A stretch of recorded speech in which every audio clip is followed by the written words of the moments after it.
te yàlla def ñuy dund mën a doon ay témoins ñu bëree bëri convoqué nañ leen déglu leen Pape Abdoulaye Touré ñoo doon partagé même master l'année dernière je sais que il a été convoqué déglu nañ ko ñeneen déglu nañ leen am na ñu ngi ci arrêté c'est dans ce même cadre que la ñu arrêté Jérôme Bandiaky ci lañ arrêté ñeneen ak ñeneen pour vous dire que la loi pour vous dire que la question des martyrs elle est en train d'être traitée mais ni ñu bëggee ñu traité ko loolu moo mënul nekk parce que boo ko defee yow da ngay commettre beneen injustice boo xamante ne yaa xayti mënoo xam fan nga koy réparer après te on n'a pas élu le président pour que mu ñëw di commettre les mêmes erreurs que ki nga xamante ne moom la wutu dañ kaa élire pour mu ñëwee mu def loo xamante ne dina wute ak li nga xamante ne ki fi nekkoon loolu la daan def bu ko defee man gëm naa ne Sénégal yi dinañ xam ne lii ak lii vraiment président wuy na ci mais mënuñu jékki-jékki rek ne non soupçonné nañ la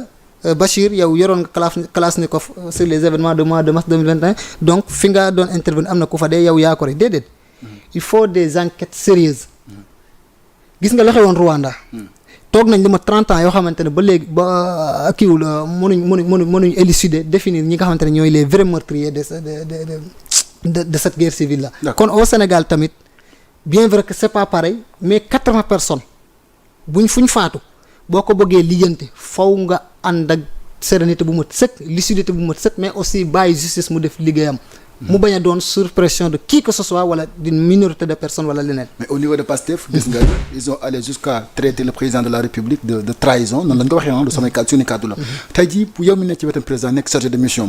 boo déggee tey ñu koy traité de baat boobu noonu ni dafa traiter le projet Pastef ban jàngat nga ci am. mais souvent ñi may wax ju mel noonu. c'est partout jusqu'à Sonko ils l'ont traité comme ça. ñi ma koy wax jusqu'à Sonko ils l'ont traité comme ça. ma ne ñi ma koy wax. la première question bi ma la di poser mooy le président Bassirou Diomaye a trahi qui. le projet de Pastef. kenn du ma ci tontu parce que ni wax nga ma léegi nii ne projet bi ndax mu ngi dox ma wax la sur la question des martyrs là loo xamante ne yow mu dafa ne fang kenn du ko jeex yow xam nga ko xam naa ko Sénégal yi ñu seetaan xam nañ ko ñi nga xamante ne ñooy taxer le président aujourd'hui de traître ñoom xam nañ ko. xam nañ ne mënuñu évacuer certains dossiers yoo xamante ne dafa concerner le projet de Pastef fekkul ñu jaar ci fi ñu war a jaar mais pour ñu wan la que ne le président n'a trahi personne bu ñu koy tànn pour mu nekk un candidat entre guillemets comme ni ñu ko waxee tànnuñu ko pour mu nekk un marionnette benn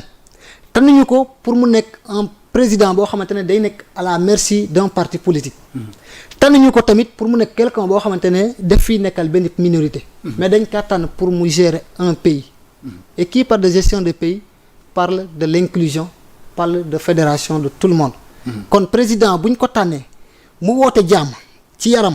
ci bëgg jàmmam ci en tout cas sérénité am ci tranquillité am mais yaa xayti ku nekk si ñun daf ko war a fekk jàppale ko ci loolu noonu mais vouloir en tout cas culpabiliser le président de le taxer de trahison wala de leneen loolu noonu pour man sax c'est insulter la mémoire en tout cas ñi nga xamante ne dañoo faatu mais aussi insulter l'intelligence des Sénégalais parce que ñiy observer te nañu bu ñu fàtte benn affaire ñi nga xamante ne ñoo observer les Sénégalais di observer di voter ñooñu tey koo ci wax ne président c'est un traître wallahi azim du la gëm man je viens de Fatick sa week-end bi def naa communes yi plus de 3 communes dans le département de Fatick mais le discours est le même le président ci yoon bu mu jël ni bu mu ko wàcc muy lan na boole ñëpp parce que balaa ngay wax développement jàmm dafa am te traversé nañ moment yoo xamante ne dañoo yaakaar ne Sénégal dina dem ba dugg ci guerre civile ay question de waaso ay question de xeet ay question d'ethnie ay question de religion ay question de xilaafa demoon nañ ba kenn même famille dañoo diviser woon donc le président en bon artisan de la paix il est dans la logique d'appeler tout le monde à ce que véritablement moom mën a li nga xamante ne moom la bëgg ci réew mi ci agenda de transformation vision Sénégal 2050 mu matérialiser ko loolu mën na ko def tant que àndul ak sénégalais yëpp ba quelque boor fu ñu mën a bokk ba trahison bi bon day resté ba tey ñu koy waxtaanee li ko indi est-ce que jàppoon ni limogeage du premier ministre Ousmane Sonko moo nekk la goutte de trop boo xam ne def na ko wala jàpp nga ni c'était normal jamono bi ñu ko defeti sax non mais bu ñu koy wax trahison je me rappelle ça ne date pas avec le limogeage mais cette limogeage moo ko gën a non mais bu ñu ko wax laa la wax bu ñu ko wax yow nga koy dégg ma koy dégg su ma juumul affaire mu ngi commencé avec la nomination de Samba Ndiaye bu mu nommé Samba Ndiaye waa Bokar Thiam voilà bu mu nommé Samba Thiam Samba Ndiaye je m'excuse bu mu ko nommé ci la gars yu bëree bëri biir Pastef taxaw di ko saaga il a fallu que l'ancien premier ministre génn ne si le président a fait une erreur c'est une erreur partagée parce que man maa contresigné le décret bi. kenn waxatu ci. te pourtant à l'époque saaga nañ ko taxé nañ ko de traite ne kii dañ ñuy war. léegi le premier ministre à l'époque wax na voilà kenn waxu ci dara d'autant plus que président mënul du nommer nit fekkul nomination boobu noonu jaarul à la primature ba premier ministre contresigné ko. foofu la problème bi foofu la commencé. ñu ne Samba Ndiaye jël fonction. je pense que foofu lañ njëkk a xotee war maam aussi foofu lañ ko njëkk a attaqué foofu lañ ko njëkk a bu fekkee trahison am na foofu lañ ko njëkk a trahiré. deuxième chose lépp loo xamante ne dans la gestion du pays lu baax la. te loolu constat ma def la depuis 2024. lu baax la. du ñu wax le président de la République. mais dañuy naan le premier ministre a fait telle chose bien sûr le premier ministre doit faire. mais aussi le premier ministre est sous la responsabilité du président de la République. bi nga xamante ne moom moo ko tànn. ne ko def naa le premier ministre moom mu tànn ay ministres am. donc ministres yooyu noonu lépp lu ñu def ci lu baax. d'abord ci DG yi DG bu def lu baax. pour la gestion de ce pays là. c'est pour le compte du président du ministre bi nga xamante ne moo nekk sous tutelam. kooku noonu tamit mu ngi liggéey sous la responsabilité du premier ministre di liggéey sous la responsabilité du président. donc affaire bi chaîne la mais mënoo bu baaxee nga ne président premier ministre la wala ministre yi bokk Pastef la wala bu yu bokk fale bu jaaduwul wala bu kiwul nga ne non c'est le président loolu mooy lan c'est le lignomi pour man warul doxe noonu. on a un pays à gérer nañ ko gérer en toute responsabilité xam ne sénégalais yi fu ñuy xaar dafa sori mën nañ bañ a ànd ci ay méthodes ni ñu war a doxalee